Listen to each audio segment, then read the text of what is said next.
आज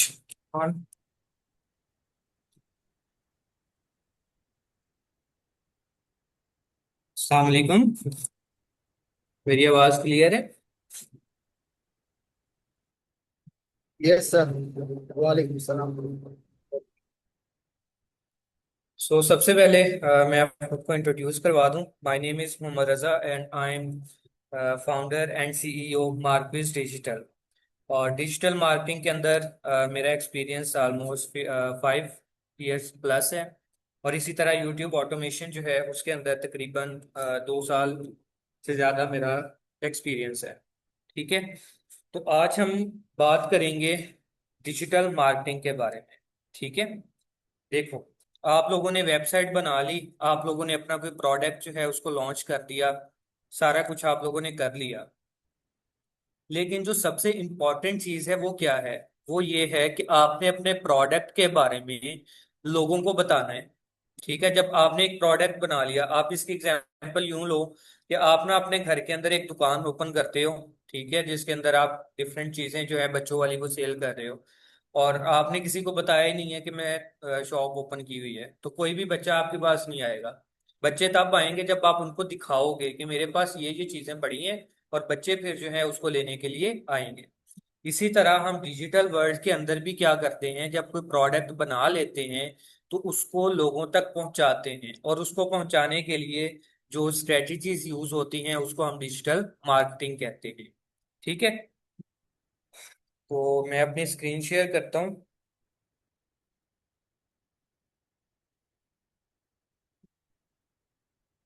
काइंडली नुमान अपनी screen of कर दें आप।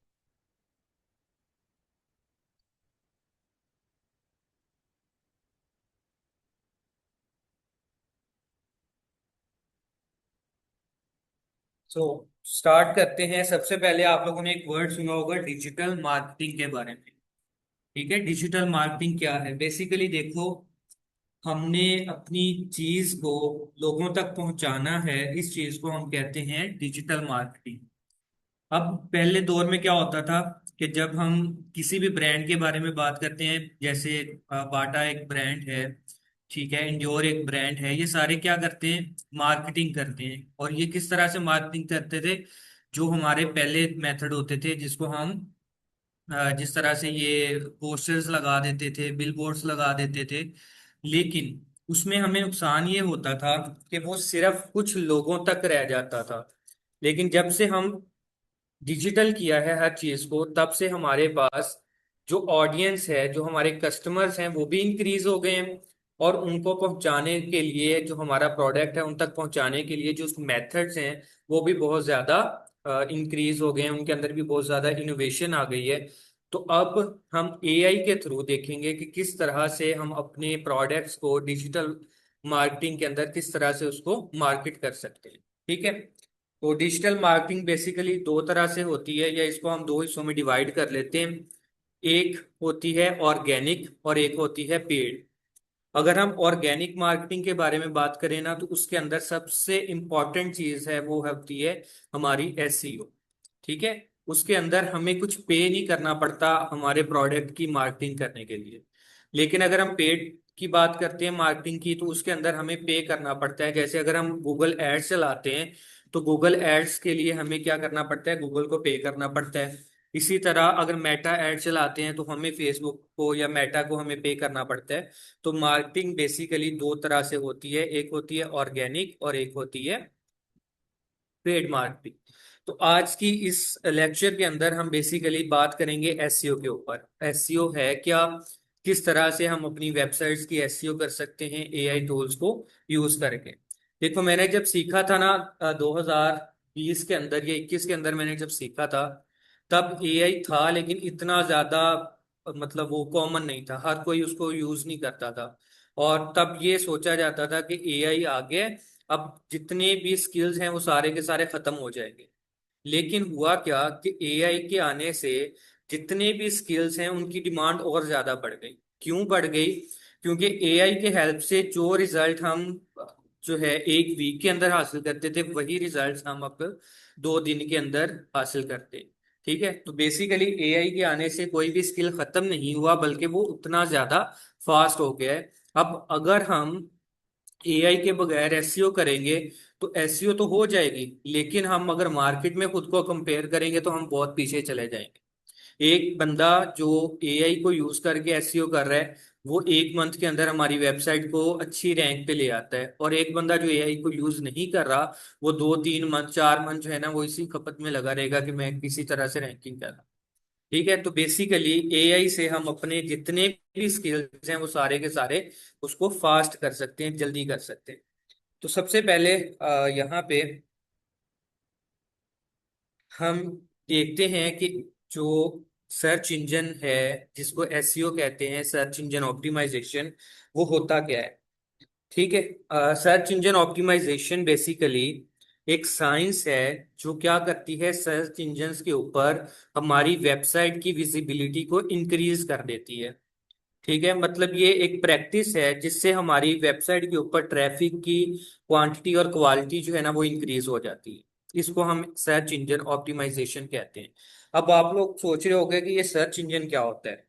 तो सर्च इंजन बेसिकली एक सॉफ्टवेयर होता है जो क्या करता है, वेब सर्चेस को परफॉर्म करता है। ठीक है, अब बेसिकली यहाँ पे वेब सर्चेस हमने लिखा क्योंकि हम गूगल और मतलब वेबसाइट के रिलेटेड बात कर रहे हैं। अगर हम बात करें सर्च इंजन ओवरऑल, तो हमारा यूट्यूब जो है वो भी सर्च इंजन है। ठीक है, क्योंकि उसके ऊपर जब हम जाके सर्च बार में कोई भी क्वेरी लिखते हैं तो उससे रिलेटेड वेब वीडियोज जो है ना वो हमारे सामने ओपन होना शुरू हो जाती है। तो इसका क्या मतलब हुआ कि वो भी एक सर्च इंजन है। डिफरेंस ये है कि वो सर्च इंजन वीडियोस के रिजल्ट परफॉर्म प्रोवाइड करता है, और जो गूगल है, याहू है, बिंग है, ये क्या करते हैं, ये वेबसाइट्स की फॉर्म में हमें रिजल्ट देते हैं। तो कोई भी सर्च इंजन है उसकी एसईओ करना बहुत इंपॉर्टेंट होता है। आपने देखा होगा, अगर आप में से किसी ने यूट्यूब चैनल बनाया होगा कभी, तो आप लोग वीडियो अपलोड करते हो, वीडियोस के ऊपर बहुत व्यूज नहीं आते। यूट्यूब जो होता है उस यूट्यूब उसको रिकमेंड नहीं करता, यूट्यूब उसको प्रमोट नहीं कर रहा। ठीक है, वो क्यों नहीं करता, क्योंकि हम उसकी एसईओ ही नहीं करते। बेसिकली अगर एसईओ की बात करें ना, तो एसईओ कह सकते हैं कि हमने उस प्लेटफॉर्म को बताना है कि हमारे पास एक चीज है जो तुम्हारे कस्टमर के लिए बहुत इंपॉर्टेंट है। जब हम ये चीज उसको समझा देंगे, तो वो खुद ब खुद हमारी वेबसाइट हो, हमारी वीडियो हो, या हमारी कोई पोस्ट हो, उसको क्या करेगा, प्रमोट करना शुरू करेगा, या उसकी मार्केटिंग खुद ब खुद करना शुरू कर देगा। तो इसको हम कहते हैं सर्च इंजन ऑप्टिमाइजेशन। ठीक है, यहां तक क्लियर है सर्च इंजन क्या होता है और सर्च इंजन ऑप्टिमाइजेशन क्या होता है। जल्दी जल्दी से बताएं। यस सर, क्लियर है। ओके, फिर अब नेक्स्ट चलते हैं। अब देखो यहाँ पे ना मैं बात करूंगा ना जब सर्च इंजन की, तो आपने ये नहीं सोचना कि हम बात कर रहे हैं सिर्फ ऐसी सिर्फ गूगल की बात कर रहे हैं, या फिर सिर्फ हम जो है ना स्पेसिफिक एक प्लेटफॉर्म की बात कर रहे हैं। जब हम सर्च इंजन की बात करेंगे तो सारे प्लेटफॉर्म जो है ना उसके अंदर कवर हो। बेशक वो यूट्यूब है, बेशक वो गूगल है, लेकिन इसके अंदर थोड़ा सा डिफरेंस होता है ऑब्वियसली। तो वो डिफरेंस जहां जहां पे आएगा मैं वो आपको साथ साथ क्लियर करता जाऊँ। ठीक है, अच्छा अब आ जाओ सर्च इंजन्स। अगर हम बात करते हैं गूगल की, तो गूगल जो था ना वो स्टार्ट में सर्च इंजन की फॉर्म में काम नहीं करता था। गूगल जो था वो काम करता था डायरेक्टरीज की फॉर्म। अब डायरेक्टरीज की एग्जांपल कैसे लेते हैं, देखो हम एक रूम के अंदर ना एक कबर्ड बनाते हैं, और उस कबर्ड के अंदर ना हमने 4 बॉक्सेस बना दिए। ठीक है, हर बॉक्स के ऊपर मैंने लिख दिया, एक बॉक्स के ऊपर लिखा मैंने ड्रेसेस, एक के ऊपर लिखा मैंने शूज, एक के ऊपर मैंने लिखा ज्वेलरी लिख दिया फॉर एग्जांपल, एक के ऊपर मैंने वॉचेस लिख दिया। अब मैं आता हूँ अपने घर के अंदर, उस रूम में जाता हूँ और मुझे लगता है यार मेरी ना घड़ी जो है ना ये मैं चेंज करता हूँ। मैं उस कबर्ड के सामने जाता हूँ, कबर्ड के सामने जाके मैं क्या करूंगा, वॉचेस वाला जो ड्रॉअर होगा ना उसको ओपन करूंगा, और उसमें से एक घड़ी जो है या वॉच उसको उठा के पहन लूंगा। इसी तरह अगर मुझे ड्रेस चाहिए होगा, कि मैं चाहता हूँ ड्रेस चेंज करूँ, तो मैं उस कबर्ड के सामने जाऊंगा, जाके जो ड्रॉअर होगा ड्रेसेस वाला उसको ओपन करूंगा, उसमें से एक ड्रेस निकाल के चेंज कर लूंगा। ठीक है, तो सेम इसी तरह गूगल जो था ना उसने अपनी डायरेक्टरीज बनाई हुई थी, और उस डायरेक्टरीज के अंदर कुछ वेबसाइट मौजूद होती थी, और सेम आ, उसी नीश के रिलेटेड होती थी। जैसे स्टार्ट में आपको बताया कि वेबसाइट्स का नंबर बहुत कम था। जैसे अगर हम फूड की बात करें तो 10 15 वेबसाइट्स फूड के ऊपर होंगी, 10-15 जो है वो मेडिसिन के ऊपर होंगे, इसी तरह 10-15 ब्लॉग्स होंगे। तो जब इतनी क्वांटिटी थी तो वो क्या करता था, फूड के रिलेटेड जितनी भी वेबसाइट्स होती थी ना उसको एक डायरेक्टरी के अंदर रख देता था। मेडिसिन के अंदर जितनी भी वेबसाइट्स होती थी उनको एक डायरेक्टरी के अंदर रख देता था, इसी तरह ब्लॉग्स और उसकी कैटेगरीज बना देता था। तो जब मुझे फॉर एग्जांपल मैं जानना चाहता था कि फूड के रिलेटेड कोई क्वेरी होती थी मेरी या कुछ जानना चाहता था, तो मैं क्या करता था, गूगल के ऊपर जाता था और गूगल के ऊपर वो डायरेक्टरी ओपन करता था जिसके ऊपर फूड लिखा होता था, और मैं वो फूड वाली डायरेक्टरीज को ओपन करके उसमें जो 10-15 वेबसाइट्स थी उनमें से कोई भी ओपन करके अपना कंटेंट कंज्यूम कर लेता था। लेकिन जैसे जैसे इसके अंदर इनोवेशन आती गई, नंबर्स जो थे वेबसाइट के बहुत ज्यादा इंक्रीज होते गए। अब ऑलमोस्ट तकरीबन 3-4 बिलियन प्लस वेबसाइट जो है ना वो अभी तक बन चुकी हैं, रजिस्टर्ड हैं जो गूगल के ऊपर।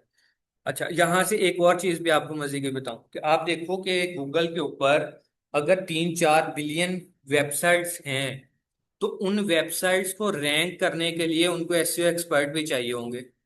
अगर वो एसईओ एक्सपर्ट हमारी मार्केट के अंदर देखें तो इतने ज्यादा नहीं है, क्योंकि एसईओ जो थी वो एक ऐसा स्किल था जिसके अंदर बहुत सारे और स्किल्स आ जाते हैं। अगर मैं यहाँ पे आपको दिखाऊं, ये देखो, ये ये देखो, अब ये एसईओ है ना, इसके अंदर अगर हम सिर्फ इसकी बात करें ना, कीवर्ड्स की, तो कीवर्ड्स एक पूरा अपने आप में एक स्किल है। इसी तरह ऑन पेज की अगर बात करते हैं तो ऑन पेज भी अपने आप में एक पूरा स्किल है। ठीक है। अगर हम ऑन पेज के अंदर भी चले जाते हैं तो जो बंदा टाइटल और डिस्क्रिप्शन अच्छे लिख सकता है ना, तो वो भी मार्केट के अंदर अपनी पूरी स्पेस बना सकता है। ठीक है। इसी तरह ऑफ पेज के अंदर चले जाएं या स्पीड ऑप्टिमाइजेशन टेक्निकल एसईओ के अंदर चले जाएं, तो ये एक स्किल्स जो है ना एसईओ, इसके अंदर हजारों स्किल्स मौजूद है।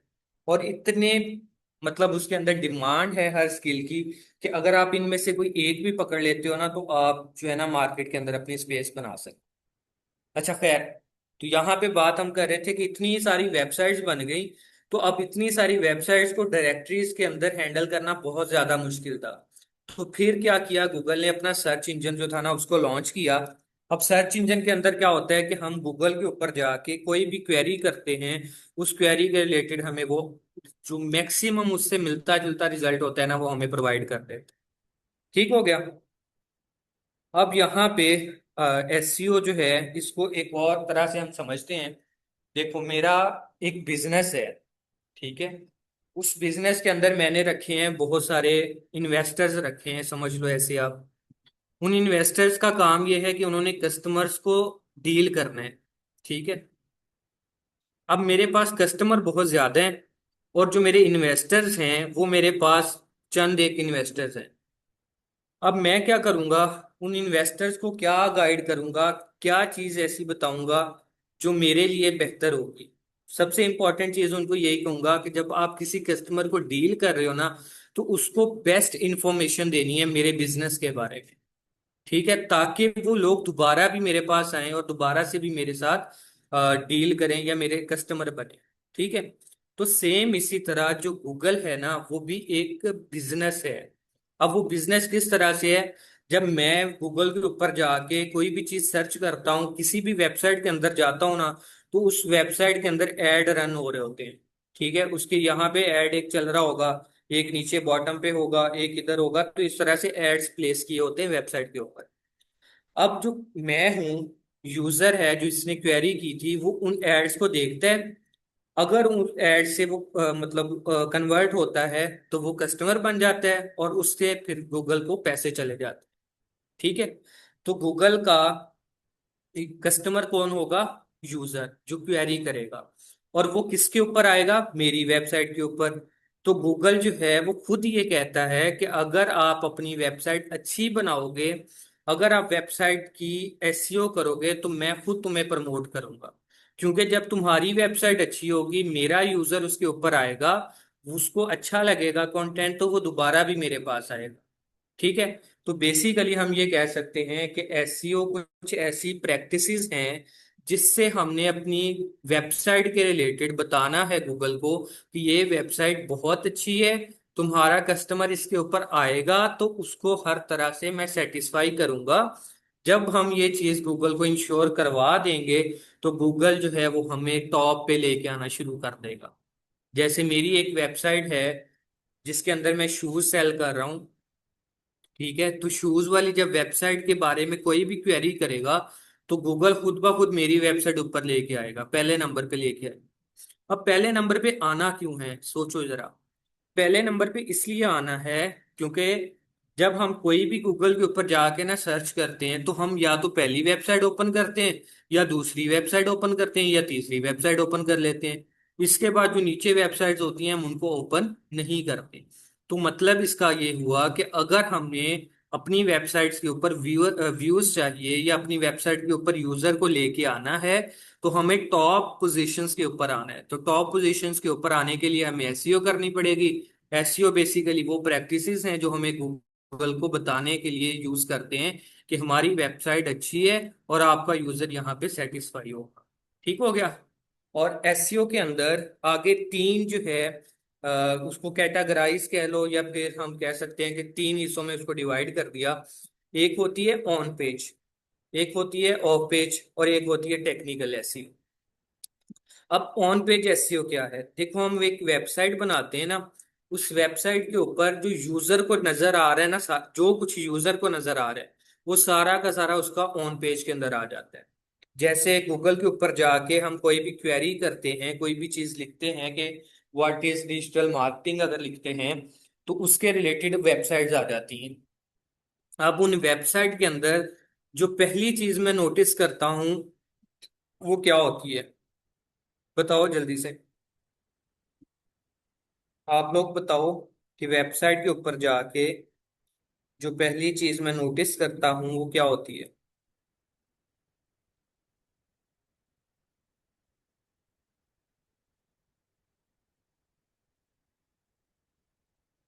यूआई नहीं तो जो टॉप पर नेम्स वगैरह आता है वेबसाइट का, नहीं वेबसाइट का नाम भी नहीं देखता मैं। चलो मैं बताता हूँ आपको कि मैं क्या देखता हूँ। यहाँ पे हम जाते हैं, यहाँ पे लिखते हैं व्हाट इज डिजिटल मार्केटिंग, ठीक है। ये हमने लिखा। अब देखो यहाँ पे हम सबसे पहले नंबर पे क्या चीज देखते हैं, ये देखते हैं, इसको कहते हैं मेटा टाइटल, ठीक है। और ये ऑन पेज के अंदर आता है। देखो अब हम ऑन पेज की बात कर रहे हैं, जो जो चीज मैं यहाँ पे देख सकूंगा ना वो सारी ऑन पेज के अंदर आएगी। ये हो गया जी मेरा मेटा टाइटल, जो बहुत इंपॉर्टेंट होता है, ठीक है। क्योंकि जब भी यूजर ने आपकी वेबसाइट पे विजिट करना है ना तो उसने पहली चीज क्या देखनी है, ये मेटा टाइटल देखना है। अगर आपका मेटा टाइटल ही अच्छा नहीं होगा तो कोई भी यूजर आपकी वेबसाइट को ओपन नहीं करेगा। ठीक हो गया जी। उसके बाद दूसरे नंबर पे, अच्छा ये आपने परेशान नहीं होना, ये सारे टूल्स हैं जिससे हम एसईओ जो है ना वो हेल्प करते हैं ये एसईओ के अंदर, ठीक है। उसके बाद दूसरे नंबर पे जो चीज मैं देखता हूं वो होती है ये चीज, इसको कहते हैं मेटा डिस्क्रिप्शन, ठीक है। इस मेटा डिस्क्रिप्शन को मैं थोड़ा सा रीड करता हूँ। जैसे यहाँ पे लिखा है is digital marketing is use to use of website apps mobile social media search engine और other digital means to promote and sell product and services, ठीक है। अब जाहिर सी बात है कि मैं इतना सारा रीड तो नहीं करता, लेकिन एग्जाम्पल के तौर पे जो सबसे पहली पहली चीजें नजर आती हैं। और देखो यहाँ पे हम दो चीजें मैं आपको क्लियर कर दूं कि हमने जो चीज यहाँ पे करनी है, ऑन पेज करनी है या ऑफ पेज करनी है या टेक्निकल एसईओ करनी है, वो सिर्फ यूजर के लिए नहीं करनी, वो हमने गूगल के लिए भी करनी है। तो अगर यहाँ पे मैं ये चीज लिख रहा हूँ, बेशक आप लोग नहीं पढ़ते होगे, बेशक यूजर नहीं पढ़ता, लेकिन ये लिखना बहुत इंपॉर्टेंट है। क्योंकि जो गूगल है ना, वो गूगल भी इसी चीज को आके रीड करता है, फिर आपकी वेबसाइट पे जाता है। अब आगे जाके थोड़ा सा मैं आपको बताऊंगा कि गूगल कैसे काम करता है, फिर आपको आइडिया होगा कि ये चीजें क्यों इंपॉर्टेंट, ठीक है। तो पहले नंबर पे आ गया मेटा टाइटल, मेटा डिस्क्रिप्शन, जो कि बहुत इंपॉर्टेंट है। अगर इन टर्म्स ऑफ हम यूट्यूब की बात करें तो यूट्यूब पे सबसे पहले अगर हम देखते हैं वीडियोस कोई भी आती है तो उसका हमें थंबनेल और टाइटल नजर आता है। तो आपने सुना होगा कि टाइटल जितना अच्छा होगा उतने ही ज्यादा व्यूज आते हैं। क्यों ज्यादा व्यूज आते हैं, क्योंकि जितना टाइटल अट्रैक्टिव होगा लोग उसको क्लिक करेंगे और उसको वीडियोस को देखेंगे। इसी तरह वेबसाइट को ओपन करने से के लिए जो यूजर होता है वो उसकी मेटा टाइटल को देखता है और मेटा डिस्क्रिप्शन को देखता है। फिर मैंने इसको कर लिया जी ओपन। ओपन करने के बाद ये जो मेरे सामने सारा नजर आ रहा है इंटरफेस, इस चीज को ऑन पेज एसईओ में काउंट करते हैं। एक तो मेटा डिस्क्रिप्शन, मेटा टाइटल, और उसके बाद ये सारा कुछ। ठीक है। अब देखो यहाँ पे कोई ऐसा टेक्स्ट यूज हुआ होता, ठीक है, यहाँ पे कोई ऐसा टेक्स्ट यूज हुआ होता जो बहुत ज्यादा छोटा होता, या बहुत ज्यादा जो है ना वो उसका फॉन्ट इस तरह से होता कि रीडेबल ना होता। ठीक है, इस तरह से जो इश्यूज आते हैं वो सारे के सारे ऑन पेज एसईओ के अंदर हम कवर करते हैं। ठीक हो गया। उसके बाद नेक्स्ट आ जाता है of page SEO. Basically of page SEO क्या है? ऑफ पेज एसईओ है कि हमने वो प्रैक्टिसेस करनी है जो सिर्फ और सिर्फ गूगल को पता चले। ठीक है। उसमें यूजर जो है उसका इंटरफेयर नहीं होगा, यूजर को उस चीज के बारे में नहीं पता होगा कि ये क्या है, लेकिन वो हम स्पेसिफिकली और ओरिजिनली हम किसके लिए करते हैं? गूगल के लिए, ताकि गूगल को पता चले कि हाँ भाई ये वेबसाइट अच्छी है।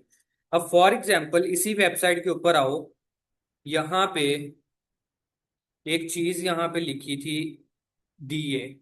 ठीक है। डीए कहते हैं डोमेन अथॉरिटी को।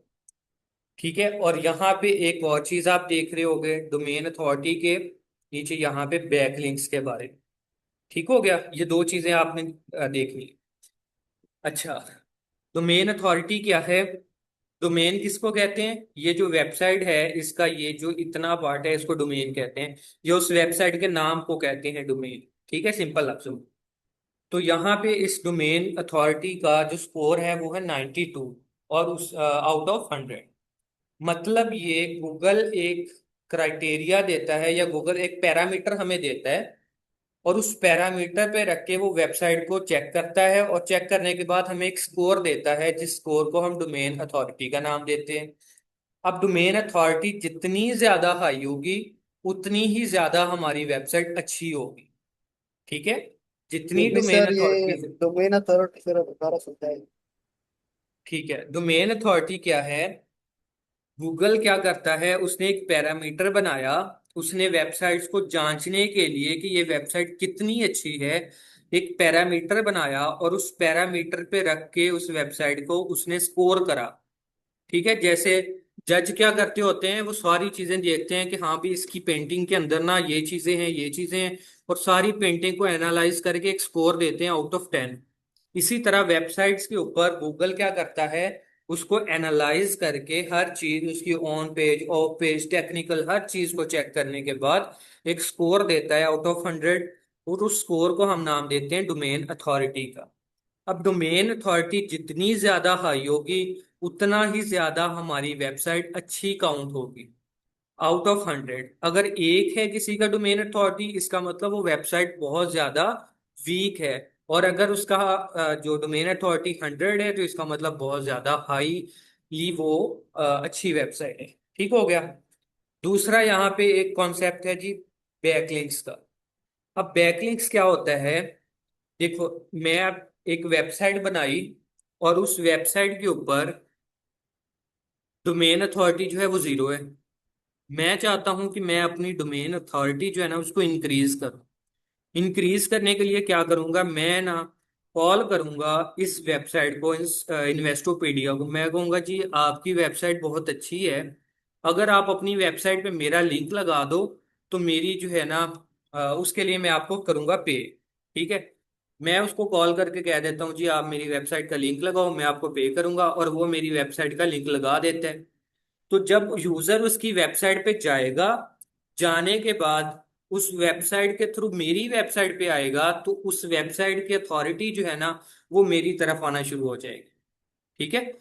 मेरी तरफ आने से मुराद ये नहीं है कि उसकी कम होना शुरू हो जाएगी, उसकी उतनी रहेगी, लेकिन मेरी अथॉरिटी जो है वो इंक्रीज होना शुरू हो जाएगी। अब इसको इस तरह से समझो कि अगर हम एक एसी लेना चाहते हैं, ठीक है, और हम ना यूट्यूब के ऊपर जाकर सर्च करते हैं कि बेस्ट एसी इन पाकिस्तान, और हमारे सामने ना फवाद खान भी आ जाता है, वो भी एक एसी की जो है ना एडवर्टाइज कर रहा होता है, एक आ जाती है मायरा खान भी आ जाती है, तो जब मैं देखता हूँ ना कि मायरा खान यार इसकी प्रमोशन करी है, इसका मतलब ये अच्छा होगा।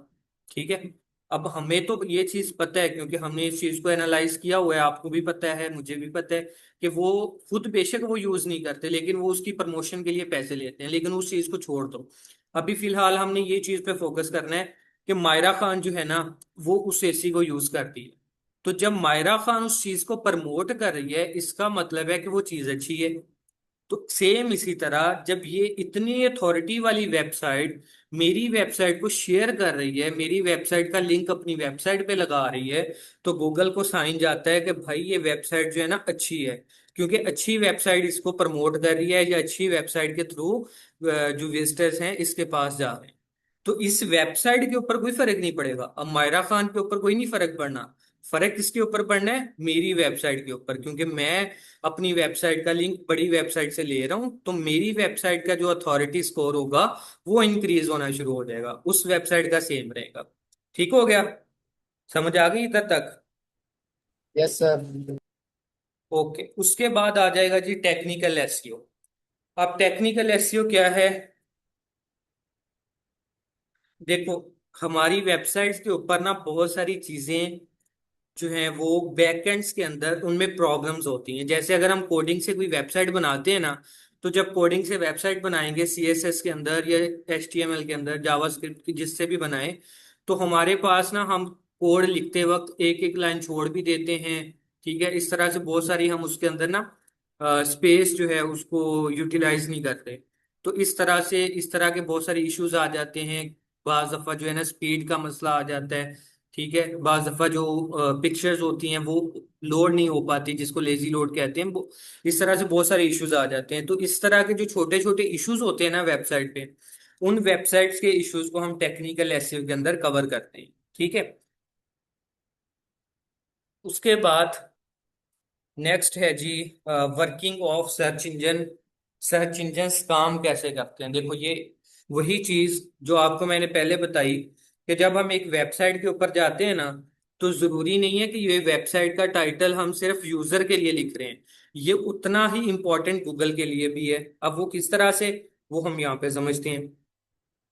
जो सर्च इंजन होते हैं ना, बेशक वो यूट्यूब का है, बेशक वो गूगल का है, बेशक किसी का भी है, उसने काम करना है तीन तरह से। पहले उसने क्रॉल करना है। अगर हम वेबसाइट की बात करें तो हमारी वेबसाइट को वो क्रॉल करेगा, फिर वो उसको इंडेक्स करेगा, फिर जब कोई भी क्वेरी होगी तो वो उसको रिजल्ट में डिस्प्ले करेगा। अब क्रॉल क्या होता है, इंडेक्स क्या होता है, इसको हम समझते हैं इस एग्जांपल से। देखो, ये है गूगल के क्रॉलर्स, गूगल के बॉट्स, गूगल के स्पाइडर्स। ठीक है, इसको कोई भी नाम दे सकते हैं, और भी बहुत सारे नाम होंगे। तो ये गूगल का एक क्रॉलर है। ठीक है। ठीक है, एक स्पाइडर है। वो क्या करता है, जो डिफरेंट वेबसाइट्स होती हैं ना, उन वेबसाइट्स के ऊपर जाता है। जब वो उस वेबसाइट के ऊपर जाता है ना, तो सबसे पहले किस चीज को देखता है? उनके यूआरएल्स को। आपने देखा होगा कि यूआरएल्स जो होते हैं ना, वो भी बहुत सारी वेबसाइट्स के बहुत अजीब अजीब होते हैं। तो यूआरएल जो होते हैं ना, उनको भी ऑप्टिमाइज करना पड़ता है। जैसे ये देखो कितना बड़ा यूआरएल लिखा हुआ है। ठीक है, तो इनको भी ऑप्टिमाइज करना पड़ता है। अच्छा, वो यूआरएल के बाद जाता है मेटा टाइटल पे, मेटा डिस्क्रिप्शन पे, फिर वो जाता है वेबसाइट के अंदर, और वेबसाइट को पूरी को एनालाइज करता है कि ये वेबसाइट किस चीज के रिलेटेड है, और कितनी अच्छी या कितनी इंफॉर्मेशन इसने दी हुई है। जब वो सारी चीजें देख लेता है, समझ लेता है, एनालाइज कर लेता है, तो फिर वो क्या करता है, उस वेबसाइट को जाके अपने डेटाबेस पे इंडेक्स कर लेता है, या स्टोर कर लेता है, या अपनी डेटाबेस के अंदर जाके रख देता है। ठीक है, इस चीज को कहते हैं इंडेक्सिंग का। वेबसाइट पे आके उसको अंडरस्टैंड करना क्रॉलिंग हो गया। अपनी वेबसाइट उस वेबसाइट को अपने डेटाबेस के अंदर रखना इंडेक्सिंग हो गया। और जब कोई भी बंदा आके यूजर आके क्वेरी करेगा, तो गूगल के जो स्पाइडर्स हैं या गूगल का जो एल्गोरिदम है वो क्या करेगा, उस डेटाबेस में जाएगा, और वहां पे जाके देखेगा कि उस क्वेरी के रिलेटेड सबसे अच्छा रिजल्ट कौन सा है, और वो जाके फिर वो उस यूजर को दिखा दे। ठीक हो गया? यहां तक आगे समझ? Yes sir. ओके। अब देखो, यहां तक हमने पढ़ा कि सर्च इंजन और सर्च इंजन क्या होता है, किस तरह से सर्च इंजन काम करते हैं, ये सारी चीजें हमने पढ़ी। अब मैं आपको जितनी भी इनके अंदर चीजें हैं उनके बारे में थोड़ा थोड़ा सा आइडिया दूंगा और उनको देखूंगा कि किस तरह से एआई के थ्रू हम इसको आसान करके कर सकते हैं। देखो, सबसे पहले नंबर पे है कीवर्ड। जब हम एक वेबसाइट बनाने का सोच रहे होते हैं ना, तो उस सोचने से पहले भी हम एक रिसर्च करते हैं। उस रिसर्च को हम कहते हैं कीवर्ड रिसर्च। अगर फॉर एग्जांपल मैंने एक ब्लॉग लिखना स्टार्ट करना है, एक वेबसाइट बनानी है और उसके ऊपर ब्लॉगिंग स्टार्ट करनी है, ठीक है, या अगर यूट्यूब की बात करें तो यूट्यूब के ऊपर अगर मैंने एक चैनल बनाना है, तो चैनल बनाने से पहले मैं क्या करूंगा, डिसाइड करूंगा कि मैंने किस चीज के ऊपर चैनल बनाना है। मैंने कुकिंग का चैनल बनाना है। सर आपकी सिर्फ गूगल वाली ही स्क्रीन को विजिबल। यस सर, स्लाइड दिखाई नहीं दे रहे हैं। ओके, ये आप लोग पहले बताते। चले, अब शो हो रही है। सर ये चैट में किसी ने क्वेश्चन भी किया है इस पर। इन्वेस्टोपीडिया को डोमेन अथॉरिटी बोलेंगे या इस तरह कुछ क्वेश्चन। इन्वेस्टोपीडिया को डोमेन अथॉरिटी बोलेंगे? नहीं, इन्वेस्टोपीडिया को डोमेन अथॉरिटी नहीं बोलेंगे। इन्वेस्टोपीडिया एक वेबसाइट है, ठीक है। यहाँ पे मैं अपनी स्क्रीन दोबारा से शेयर करता हूँ। ये देखो, ये ना एक टूल यूज होता है जिसको कहते हैं मोज बार। ठीक है, मोज बार एक टूल है जो हमें डिफरेंट चीजें बताता है, ठीक है। इसी तरह अगर आप देखो, कीवर्ड रिसर्च जब हमने स्टार्ट करनी है तो उसके अंदर हमें और टूल जो है वो सारे यूज होते हैं, तो वो हम देखते हैं आगे जाके। यहाँ पे आप समझो कि एक टूल है जो क्या करता है, हमें वेबसाइट्स का डाटा देता है कि ये वेबसाइट कितनी अच्छी है, इसके ऊपर कितने बैकलिंक्स हैं, कितनी वेबसाइट्स को ये रेफर कर रहा है, कितनी डोमेन्स को ये रेफर कर रहा है, या इसके ऊपर कितने लिंक्स लगे हुए हैं और वेबसाइट्स। सिंपल लफ्जों, तो डोमेन अथॉरिटी जो है वो इन्वेस्टोपीडिया नहीं है। इन्वेस्टोपीडिया वेबसाइट की जो डोमेन अथॉरिटी है वो 92 है। या हम कह सकते हैं कि गूगल की नजरों में इन्वेस्टोपीडिया वेबसाइट जो है ना वो 92% अच्छी है 100 में से, ठीक है। इसी तरह नीचे एक वेबसाइट पे चले जाते हैं, ये है जी एडोब फॉर बिजनेस। अब इसकी जो डोमेन अथॉरिटी है वो 96 है। नीचे चले जाते हैं, इस वेबसाइट की डोमेन अथॉरिटी 51 है, ठीक है। तो ये वेबसाइट है और मोज बार एक टूल है, एक एक्सटेंशन है जो हमें डिफरेंट डाटा जो है ना वेबसाइट्स का प्रोवाइड करता है। उस डाटा में से एक है डोमेन अथॉरिटी, जो ये बताती है कि ये वेबसाइट गूगल की नजरों में कितनी अच्छी। ठीक हो गया? क्लियर हो गया क्वेश्चन?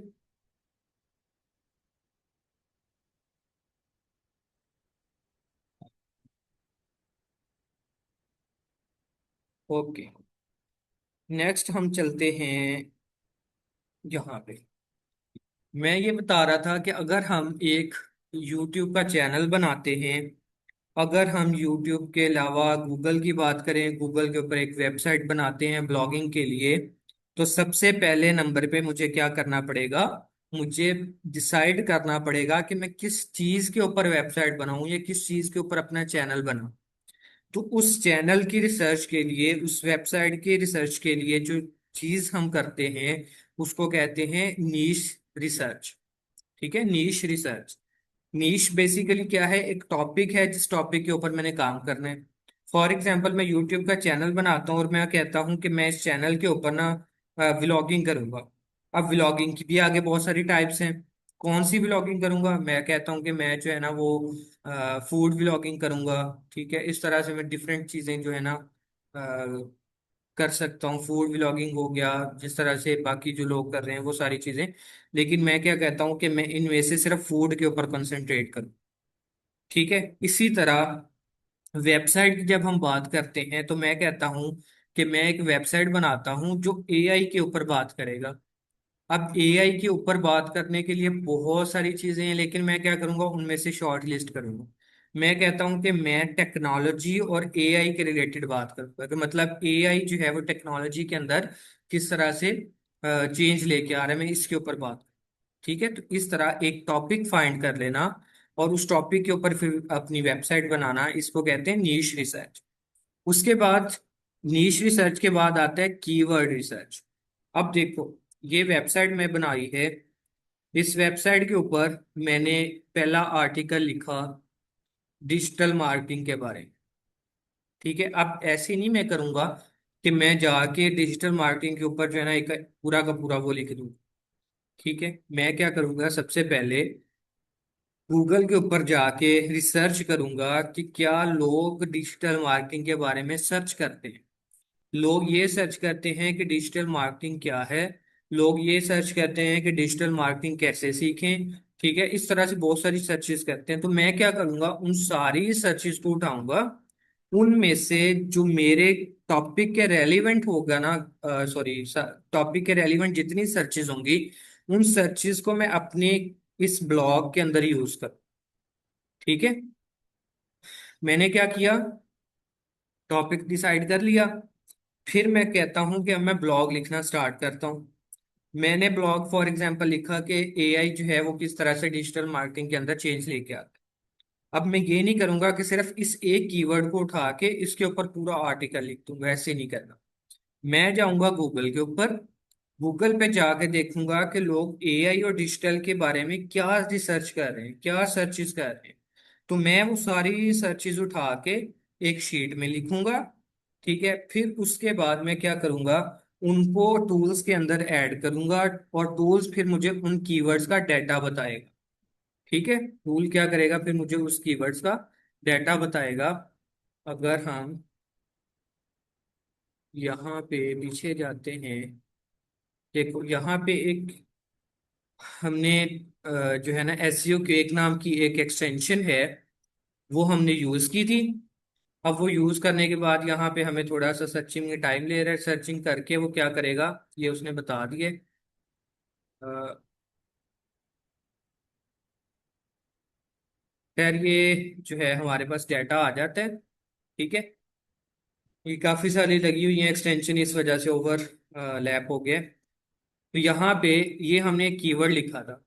अब ये जो टूल्स होते हैं ये बताते हैं कि इन कीवर्ड्स के ऊपर कितना वॉल्यूम है, कितने लोग इसको मंथ में सर्च करते हैं।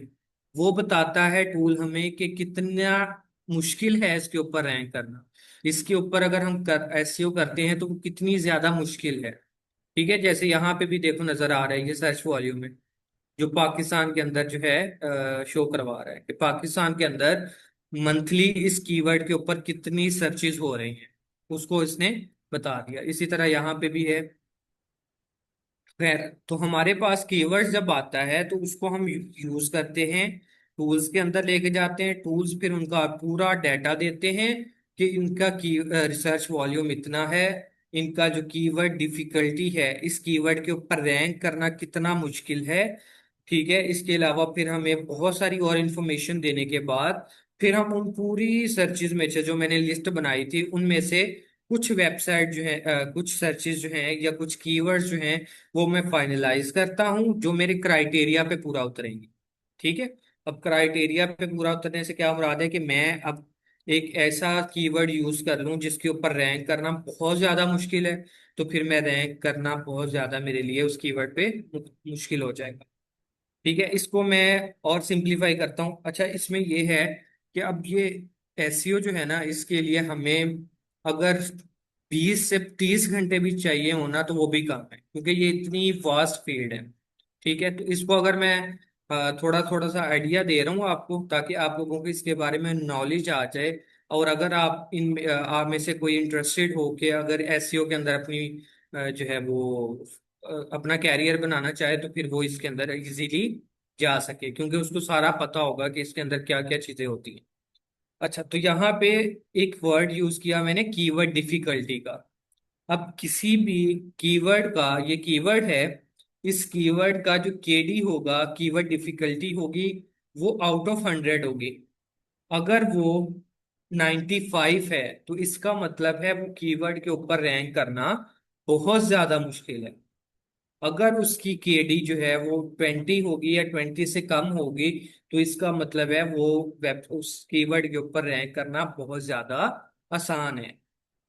ठीक है, तो मैं वो वाले अपना एक क्राइटेरिया बना लूंगा सर्च वॉल्यूम का भी, कि इससे कम सर्च वॉल्यूम वाली कीवर्ड नहीं लेना, इससे कम ज्यादा वाला केडी वाला कीवर्ड नहीं लेना। ठीक है, इसी तरह मैं बहुत सारी चीजें अपने पास एक क्राइटेरिया बना लूंगा, और जो कीवर्ड्स उस क्राइटेरिया पे पूरे उतरेंगे, उन कीवर्ड्स को यूज करके मैं क्या करूंगा, आर्टिकल लिख लूंगा। ठीक है, आर्टिकल जब लिखूंगा तो मैं क्या करूंगा, एक कंटेंट राइटर हायर करूंगा, वो सारी रिसर्च करेगा, रिसर्च करने के बाद वो हमें एक आर्टिकल लिख के देगा।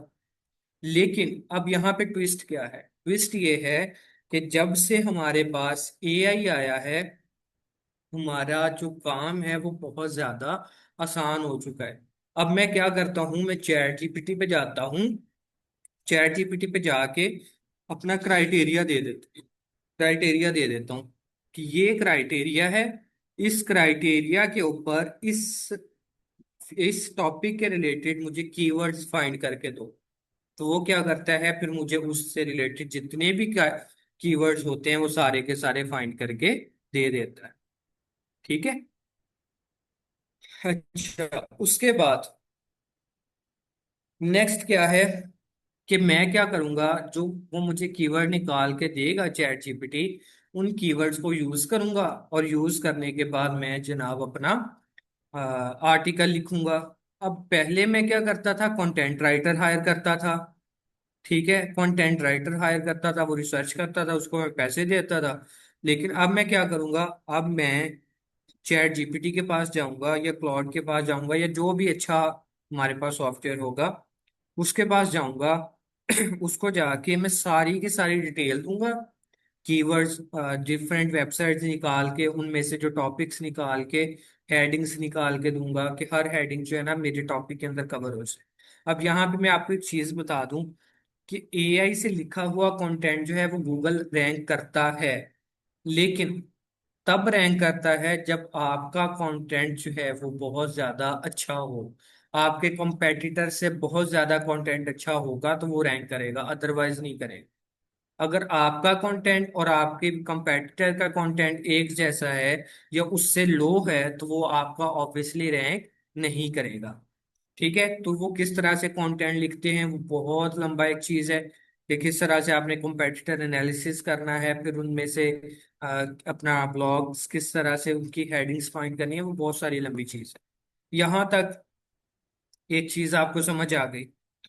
अब हम एक और चीज के बारे में देखते हैं।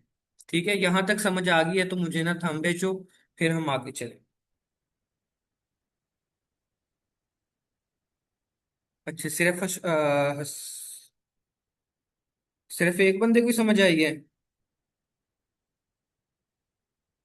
बाकी भी करो थंब ताकि सबका पता चले। ओके। अच्छा जी, अब हमने एक तो ये चीज पढ़ ली। ठीक है, देखो यहाँ पे हम जो आज जितने भी मैं आपको चीजें बता रहा हूँ ना, ये सारी आपकी अर्निंग पॉइंट ऑफ व्यू से होंगी। एक तो हमने डिजिटल मार्केटिंग के बारे में देख लिया। अब मैं आपको एक और स्किल बताता हूँ, जो एआई के हेल्प से बहुत ज्यादा आसान हो चुका है। और उस स्किल का क्या नाम है, उसका नाम है यूट्यूब ऑटोमेशन। यूट्यूब ऑटोमेशन क्या है, कि हम एआई की हेल्प से वीडियोस, एआई की हेल्प से स्क्रिप्ट, एआई की हेल्प से हम ऑडियो या वॉइस ओवर, एआई की हेल्प से हम जितनी भी एसईओ है वो करके अपना एक चैनल बनाते हैं, और उस चैनल से फिर हम अर्निंग करते हैं। ये भी एक स्किल है। ठीक है, और ये एक छोटा मोटा स्किल नहीं है। जो लोग YouTube ऑटोमेशन समझते हैं और करते हैं वो इसको एज अ बिजनेस लेके चलते हैं, क्योंकि YouTube के ऊपर इतना इतना स्कोप है, इतनी डिमांड है कंटेंट की, कि आपकी सोच है। ठीक है, जितने कंटेंट क्रिएटर्स हैं ना उससे बहुत ज्यादा कंटेंट कंज्यूमर्स हैं, तो उनको उनकी रिक्वायरमेंट फुलफिल करने के लिए जितना भी कंटेंट होगा वो कम है। ठीक है, तो YouTube ऑटोमेशन के अंदर क्या करते हैं कि हम एआई की हेल्प से एक स्क्रिप्ट लिखते हैं, उस स्क्रिप्ट के ऊपर वॉइस ओवर करवाते हैं, उस स्क्रिप्ट के लिए हम वीडियोस या पिक्चर जो हैं वो एआई से बनवाते हैं, और उस एआई को यूज करके हम उसका थंबनेल बनाते हैं और वीडियो को अपलोड कर देते हैं। और फिर क्या होता है कि हमारी वीडियोस जो हैं वो वायरल होती हैं, और हमारा मोनेटाइज हो जाता है चैनल, और उसके बाद एडसेंस से हमारी अर्निंग स्टार्ट हो जाती है।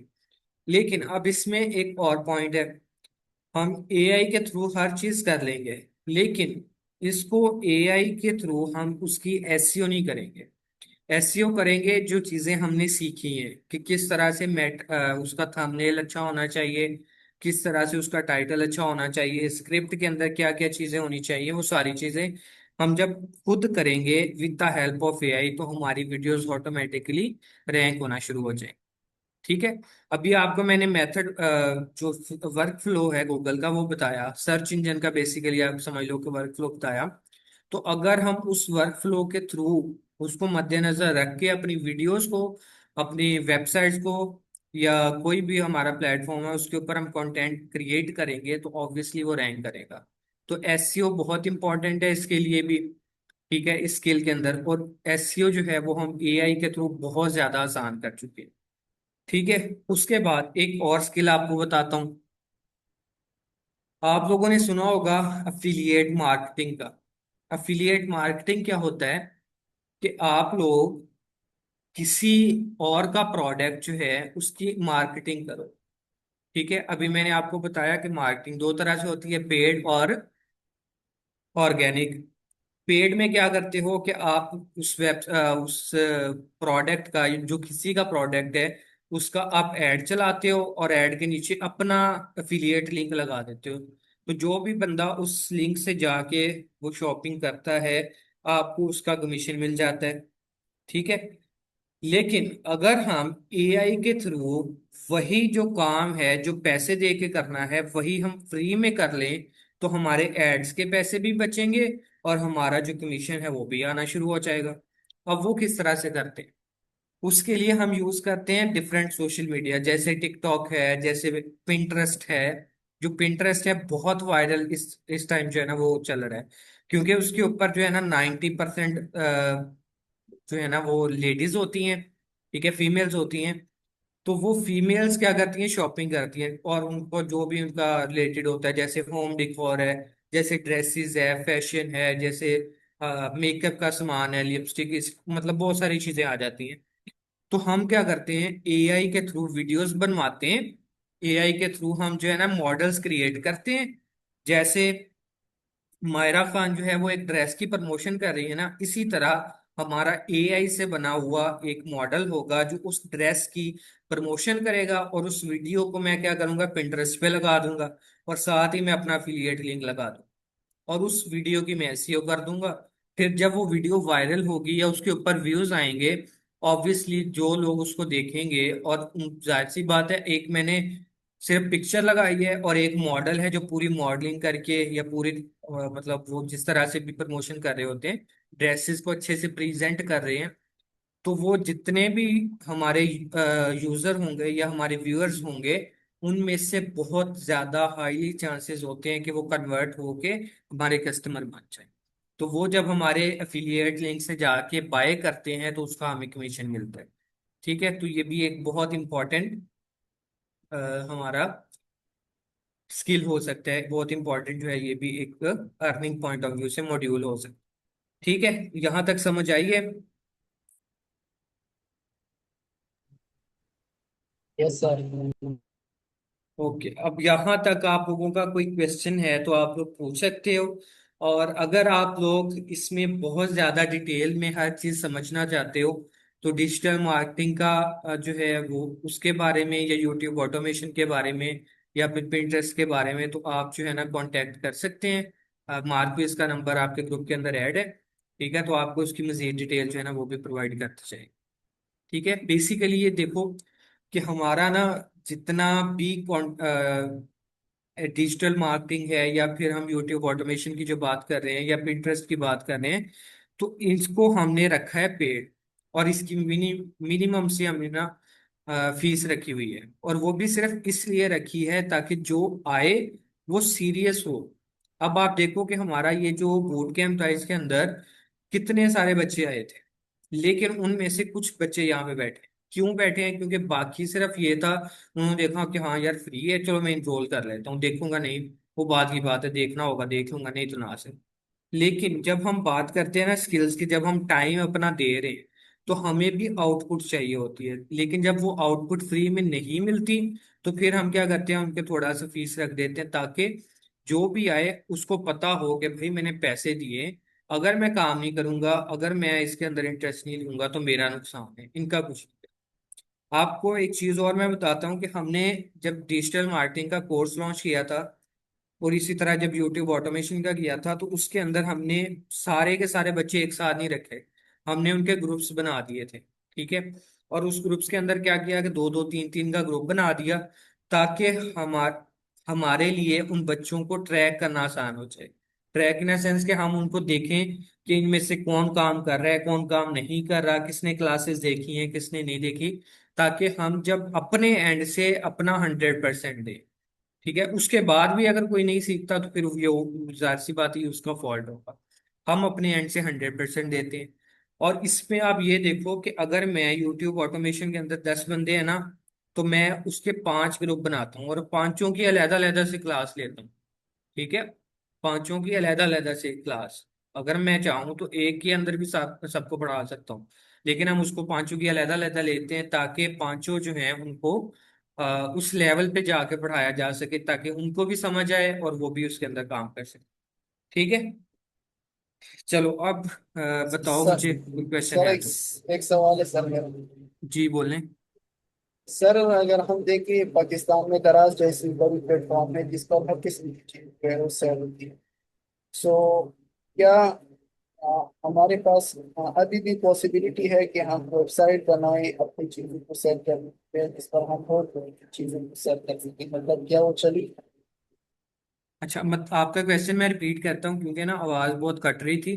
तो मैं आपका क्वेश्चन रिपीट करता हूँ, आप मुझे बताइएगा। यही क्वेश्चन है, आप ये कह रहे हो कि जैसे दराज है, इतनी बड़ी वेबसाइट है, उसके बाद भी अगर हम अपनी वेबसाइट बना के कोई प्रोडक्ट सेल करना चाहते हैं तो ऐसा कर सकते हैं कि नहीं, यही कह रहे हो? ठीक है। अच्छा अब देखो, अभी हमने बात की, जितनी भी गेम है ना वो सारी की सारी मार्केटिंग की गेम है। हमारे पास अगर एक वेबसाइट हम बना लेते हैं और उस वेबसाइट को इतनी ज्यादा उसकी अच्छी मार्केटिंग करते हैं कि दराज से जाने से पहले लोग हम मेरी वेबसाइट पे आएंगे, तो ऑब्वियसली लोग मुझसे बाई करें। अब देखो, एक वेबसाइट मैं बनाता हूँ, ठीक है, और उस वेबसाइट के ऊपर जाता हूँ और जाके मैं देखता हूँ, अगर तो वेबसाइट जो है ना वो नॉर्मल सी होगी, उसकी कोई मार्केटिंग नहीं होगी, बस ऐसी सिंपल सी वेबसाइट होगी, तो मैं कहूँगा यार पता नहीं फेक तो नहीं है, तो मैं जाके दराज से ले लेता हूँ। लेकिन अगर मेरी वेबसाइट इतनी ज्यादा अच्छी हो, उसकी मार्केटिंग, उसकी ब्रांडिंग इतनी लेवल की हो, और लोगों को मुझ पे देखते ही ट्रस्ट आ जाए, तो ऑब्वियसली वो मुझसे बाय करेंगे, वो फिर दराज पे नहीं जाएंगे। तो गेम सारी है मार्केटिंग की। मार्केटिंग जितनी अच्छी होगी उतना ही कस्टमर हमारा कन्वर्ट होगा। और जरूरी नहीं है कि दराज आ गया है तो अब कोई और नहीं आ सकता, दराज को भी रिप्लेस किया जा सकता है। क्योंकि दराज जो है वो एक पूरा का पूरा स्टोर है, उसके अंदर हर तरह की चीज है, लेकिन जब हम अपना स्टोर बनाएंगे तो उसमें हम किसी एक स्पेसिफिक नीश को सिलेक्ट करेंगे। और जब हम एक चीज के अंदर परफेक्ट हो जाएंगे तो लोग मेरे पास आएंगे उस चीज को बाय करने के लिए, ना कि उस बंदे के पास जाएंगे जिसने थोड़ा थोड़ा थोड़ा थोड़ा सारा कुछ रखा हो। ठीक है। ओके सर, और थैंक किसी यू। का कोई क्वेश्चन? अच्छा, टेक्निकल एसईओ के बारे में थोड़ा सा बता दें क्या होता है। टेक्निकल एसईओ क्या होता है, देखो हम एक वेबसाइट के ऊपर जाते हैं, वेबसाइट को मैं ओपन करता हूँ, और वेबसाइट ओपन होने में ना थोड़ा सा टाइम ले लेते हैं। अब जो एज अ यूजर मैं देखूंगा तो मैं कहूंगा यार ये वेबसाइट जो है ना स्लो है, मेरा एक्सपीरियंस बुरा होगा। अच्छा, उसके बाद मैं वेबसाइट ओपन कर ली, ओपन करने के बाद मैं फौरन नीचे गया, नीचे जाके एक पिक्चर लगी हुई थी जिसको लोड होने में थोड़ा सा टाइम लग गया, तो मेरा एक्सपीरियंस वहां पे भी खराब हो गया। ठीक है। फिर मैं जाता हूँ मोबाइल के ऊपर जाके वही वेबसाइट ओपन करता हूँ। मोबाइल के ऊपर जब मैं उसको ओपन करता हूँ तो वो अच्छी नहीं नजर आती, मतलब उसका जाहिर सी बात है, आपको पता है, आप वेब डेवलपमेंट आपने उसके बारे में देखा है अभी, पढ़ा भी है।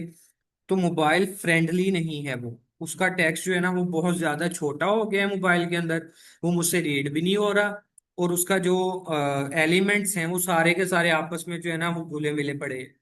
ठीक है, तो जब इस तरह का एक्सपीरियंस होगा तो मैं क्या करूंगा, उस वेबसाइट को बंद कर दूं। और जब मैं वेबसाइट को बंद करूंगा तो गूगल के पास सिग्नल जाएगा कि ये वेबसाइट जो है ना अच्छी नहीं है, यूजर का इसके साथ इंटरेक्शन नहीं है इस वेबसाइट के साथ, तो इसको प्रमोट नहीं कर। ठीक है।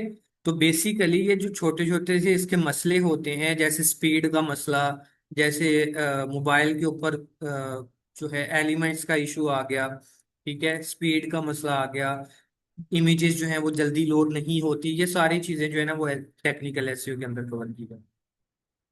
फिर उसके बाद फॉर एग्जांपल कुछ पेजेस हैं जो मैं चाहता हूं कि यूजर्स जो है ना इसको ना देख सकें, मैं उनको ब्लॉक कर सकता हूं। तो इस तरह के जो टेक्निकल से काम होते हैं ना वो सारे हम टेक्निकल एसईओ में देखते हैं।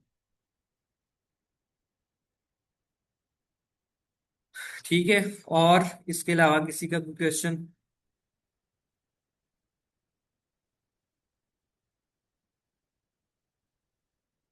कोई क्वेश्चन नहीं है किसी का?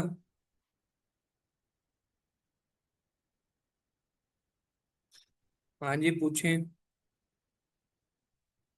ओके, क्लियर है। चलिए फिर आज के लिए इतना ही करते हैं। नेक्स्ट फिर आपका जो भी आगे मॉड्यूल होगा। अच्छा, क्रॉल इंडेक्स वाली चीज एक्सप्लेन करते हैं। ओके, मैं अभी कर देता हूँ।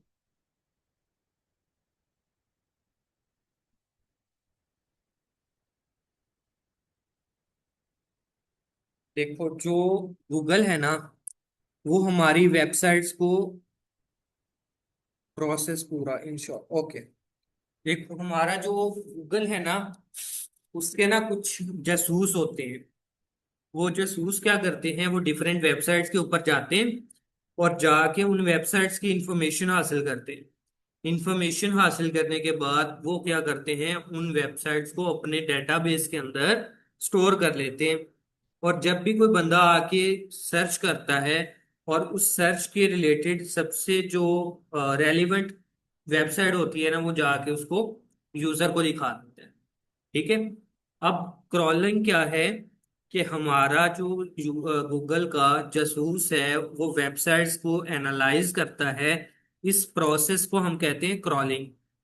क्रॉलिंग करने के बाद जब उसने समझ लिया कि हाँ भाई ये वेबसाइट इस चीज के रिलेटेड है, फिर वो क्या करता है, उस वेबसाइट को उठा के अपने डेटाबेस के अंदर रख देते हैं। डेटाबेस के अंदर रखने का ये जो प्रोसेस है इसको इंडेक्सिंग कहते हैं। और फिर उसका जो एल्गोरिदम होता है जो क्या करता है, क्वेरी को लेता है और डिफरेंट वेबसाइट्स के जाके साथ मैच करता है। मैच करने के बाद जो पॉसिबल रेलिवेंट रिजल्ट होता है वो उसको जाके दिखाता है। उसको हम कहते हैं रैंकिंग एल्गोरिथम। ठीक हो गया? अब आ गया समझ?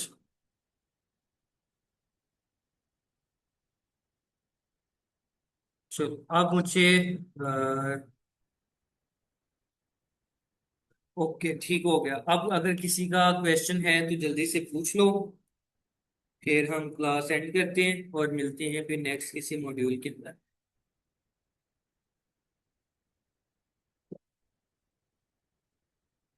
नहीं है क्वेश्चन तो फिर भी सारे थंब कर दो एक दफा, मुझे पता चल जाएगा कि नहीं है क्वेश्चन। इंडिकेट किया करो ना, बताया करो कि हाँ कुछ नहीं है। ओके, बाकी भी जल्दी से। ओके चलिए ठीक है। फिर अब मैं चाहता हूँ आप अपने सर के साथ दोबारा कंटिन्यू करें, फिर इंशाल्लाह और सीखने को बहुत कुछ मिलेगा आपको सर नुमान आप इधर ही हैं? जी जी, मैं इधर ही हूँ। ओ, बहुत बहुत शुक्रिया सर आपका, आपने चीज़ों को डिटेल में एक्सप्लेन किया, एसईओ के बारे में बताया। आई होप सबके डाउट्स क्लियर हो गए। थैंक यू सो मच आपका, आपने इनवाइट किया। अच्छा, बेसिकली हमने यहाँ तक चीज़ें सारी देख ली और हमें आइडिया हो गया कि एसईओ क्या होता है और एसईओ क्यों इम्पोर्टेंट होता है। ठीक है, इंशाल्लाह कल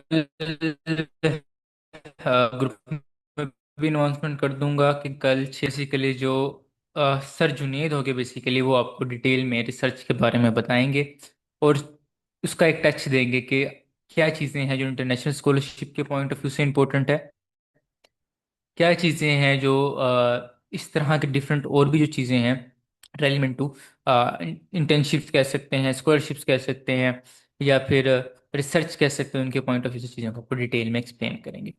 तो वो आप लोगों ने लाजमी ज्वाइन करना है, ताकि आप लोगों का एक अच्छे से आपको आइडिया हो जाए कि असल में रिसर्च क्या होती है। ठीक है। और उनका जो फ्री बूट कैम्प है वो भी कोई ज्वाइन करना चाहे तो वो भी कर सकते हैं। ठीक है।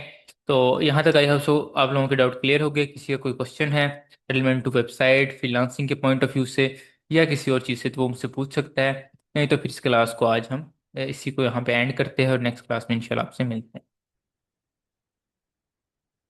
जी क्लियर है, बाकी सबको भी क्लियर है।